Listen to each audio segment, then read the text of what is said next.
पंचम श्रेणी पिला माने तुमको मोर यूट्यूब चैनल अंबिका क्रिएटिविटी को स्वागत जनाऊँ।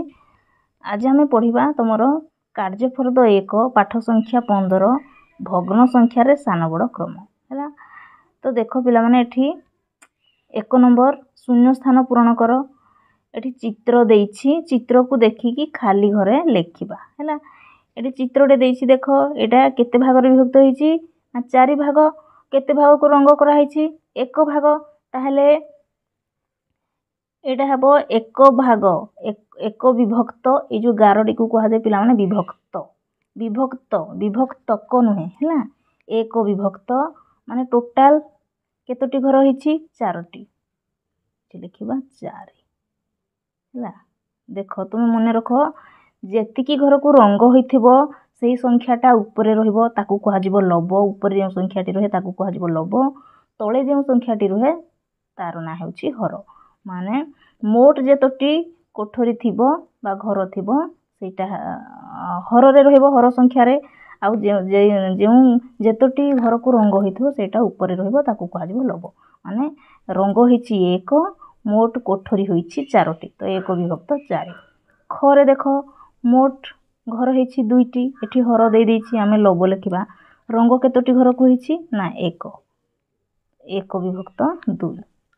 से परिका गो नंबर देखो मोट घर हैला 1 2 3। एठी 3 से लिखिछि हर रे। तो रंग केतोटी घर होइछि ना 1 2 विभक्त 3। घ नंबर रे देखो पिला माने मोट घर हेउछि 1, रंग भी हेछि 1। तो एठी हमें लिखिबा 1 विभक्त 1। 1 विभक्त 1 अर्थ केते सेही 1। माने लब आउ हर जदि समान हैला सेटा गोटे पूर्ण संख्या हेइबो। माने गोटे 1 विभक्त 1 समान 1। नंबर 2 दिया जाइथवा भग्न संख्या अनुसार चित्र रे रंग देई दर्शाओ। अच्छा पिला माने एठी संख्या दिया जाइछि भग्न संख्या, तळे चित्र दिया जाइछि। भग्न संख्या अनुसार आमे चित्र रे रंग देबा। को नंबर रे देखो अछि 1 विभक्त 4। माने ऊपर अछि लब 1। लब रे जेतिकी संख्या थिबो सेतिकीटी कोठरी बा घर आमे रंग करबा। तो मोट घर हैला 4, एठी हर रे देछि 4। तो 1 विभक्त माने गोटे घर को आमे रंग करबा। सपोज ए घर को आमे रंग कोले एती रंग करबो हैला। गोटे घर 1 विभक्त 4 माने 4टी रु गोटे घर को रंग हेबो हैला। बस एमती हैला 1 विभक्त 4। तापर अछि 1 विभक्त 2 हैला। एठी मध्ये से गोटे घर को रंग करबो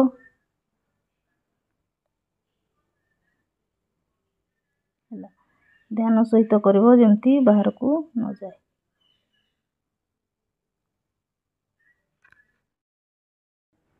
तापर देखो ख नंबर रे अछि 1 विभक्त 2। तो ताहले 2टी घर रु गोटे घर को रंग करा हला। ग रे मध्ये 1 विभक्त 3। मोट 3टी घर रु हैला 3टी भाग रु गोटे भाग को रंग करा हला। ताहले जानिलो हैला। तो लब रे जे संख्याटी थिबो से सेतिकीटी संख्या सेही संख्यार भाग को तुमे रंग करबो। सेही परि नंबर 3 देखो उदाहरण देखि खाली स्थान पूरण करो। जेपरि 1 विभक्त 4 हेउछि 4 समान भाग रु 1 भाग हैला। 1 विभक्त 4 4 भाग रु 1 भाग। सेही परि क 1 विभक्त 3 गोटे वस्तुर 3 समान भाग रु 1 भाग। 1 विभक्त 2 गोटे वस्तुर 2 समान भाग रु 1 भाग। 1 विभक्त 5 गोटे वस्तुर 5 समान भाग रु 1 भाग। माने लब संख्याटी सब एठी रहबो। एटा 3 भाग रु 1 भाग, 2 भाग रु 1 भाग, 5 भाग रु 1 भाग हैला। एमती तुम कार्यफर्द 1 पूर्ण करबो हैला। तापर हम नेक्स्ट पढिबा कार्यफर्द 2।